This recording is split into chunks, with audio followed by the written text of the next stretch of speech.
Dalam beberapa waktu terakhir, publik Indonesia kerap dihadapkan pada polemik seputar keaslian ijazah Joko Widodo. Isu ini bermula dari sejumlah pihak yang meragukan apakah Joko Widodo benar-benar menempuh pendidikan, sebagaimana tercantum dalam riwayat hidupnya. Meski telah dibantah oleh berbagai pihak, isu ini tetap bergulir, terutama di ranah media sosial, dan seringkali disertai berbagai narasi yang menimbulkan pro dan kontra di masyarakat. Berikut beberapa fakta seputar polemik ijazah Joko Widodo. Fakta pertama. Sumber yang digunakan berasal dari unggahan foto ijazah yang beredar di media sosial.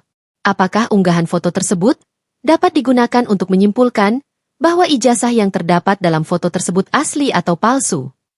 Mari kita analogikan dengan contoh lain, agar lebih mudah dipahami. Di sini terdapat foto sebuah kain. Dari foto ini, apakah kita dapat menjamin dan menyimpulkan bahwa kain pada foto ini adalah kain asli yang diproduksi dengan merek Semut Api? Kalau hanya berdasarkan foto tersebut, tentu saja kita tidak dapat menjamin ataupun menyimpulkan keaslian kain itu, apakah benar dikeluarkan oleh merek Semut Api atau tidak. Karena bisa saja, kain pada foto tersebut berasal dari merek lain yang dimasukkan ke dalam kotak, kemudian difoto, agar penikmat foto tersebut berasumsi bahwa kain tersebut asli dari merek Semut Api. Dalam kaitan foto kain tersebut, digital forensik hanya dapat memeriksa sesuatu yang berbentuk digital. Apakah foto tersebut sudah dimanipulasi atau sudah diedit atau belum? Kapan waktu foto itu dibuat? Menggunakan perangkat apa foto itu dibuat? Dan pemeriksaan digital lainnya. Digital forensik hanya dapat memberi petunjuk terhadap pemeriksaan benda di dalam foto, tidak dapat memeriksa keaslian benda tersebut, karena benda dalam foto tersebut bersifat fisik atau analog. Jika kita ingin memeriksa keaslian kain tersebut, kita harus memeriksa kainnya langsung, bukan memeriksa foto kainnya. Kita harus bertanya kepada produsen dari kain merek Semut Api tersebut, apakah mereka pernah mengeluarkan produk kain seperti itu. Jika ingin pemeriksaan lebih dalam, kita dapat memeriksa bahan kainnya, tinta warna yang digunakan, membandingkan dengan kain serupa yang dibuat di masa bersamaan. Lalu bagaimana kaitan contoh tersebut dengan polemik ijazah Joko Widodo? Jika kita mengikuti alur pemeriksaan pada contoh kain tersebut, maka dalam memeriksa keaslian ijazah Joko Widodo, kita bisa bertanya kepada pihak yang mengeluarkan ijazahnya, apakah pernah mengeluarkan ijazah atas nama Joko Widodo atau tidak? Kita juga mesti memeriksa fisik ijazah asli, yang berada di tangan Joko Widodo, bukan foto ijazahnya. Dari fisik ijazahnya akan dapat diperiksa bahan yang digunakan, jenis tintanya, jenis huruf dan lainnya, lalu dibandingkan dengan ijazah serupa dengan temannya seangkatan. Jika ingin pemeriksaan lebih dalam, kita juga dapat menanyakan kepada percetakan yang mencetak ijazah di era tersebut, mencari foto-foto saat Joko Widodo berkuliah, menanyakan kepada teman dan dosen Joko Widodo, apakah benar yang bersangkutan melakukan perkuliahan sampai selesai, mencari data-data perkuliahan Joko Widodo di universitasnya. Apakah proses perkuliahannya sudah dilalui semua sehingga ijazah yang dikeluarkan itu sah atau tidak? Jika semua pemeriksaan fisik sudah dilakukan, maka baru dapat disimpulkan sah atau tidaknya, asli atau tidaknya ijazah Joko Widodo. Fakta kedua. Beberapa orang yang meragukan keaslian ijazah Joko Widodo menggunakan foto ijazah yang beredar di media sosial. Di lain sisi, Bareskrim Mabes Polri menggunakan fisik ijazah untuk membuktikan keasliannya. Dalam proses pembuktian sebuah dokumen, dikenal istilah derajat pembuktian, yakni tingkat kekuatan atau validitas bukti, dalam menjelaskan kebenaran suatu perkara.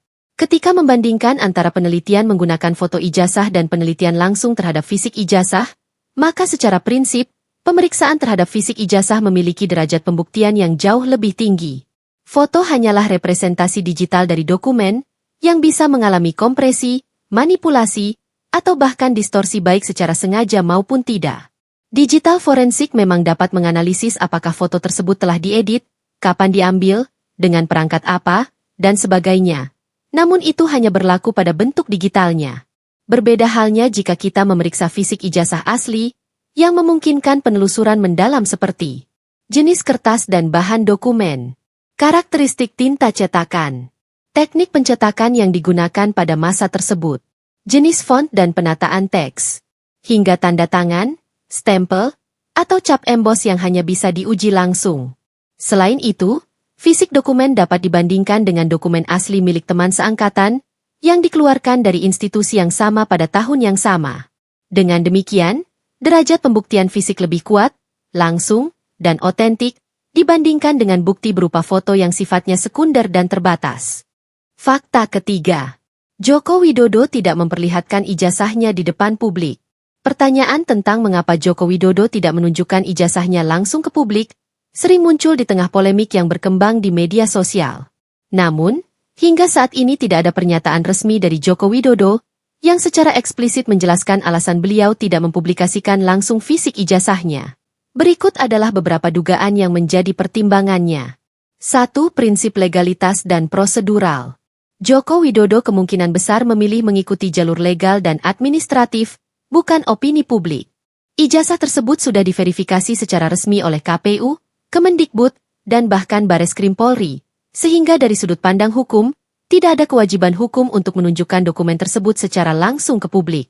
2. Menghormati jalur hukum dan institusi resmi.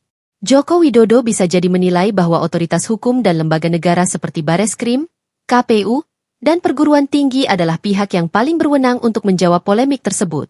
Membuka ijazah ke publik secara langsung justru bisa mengerdilkan otoritas lembaga-lembaga ini, seakan mereka tidak cukup kredibel untuk menjelaskan kebenaran.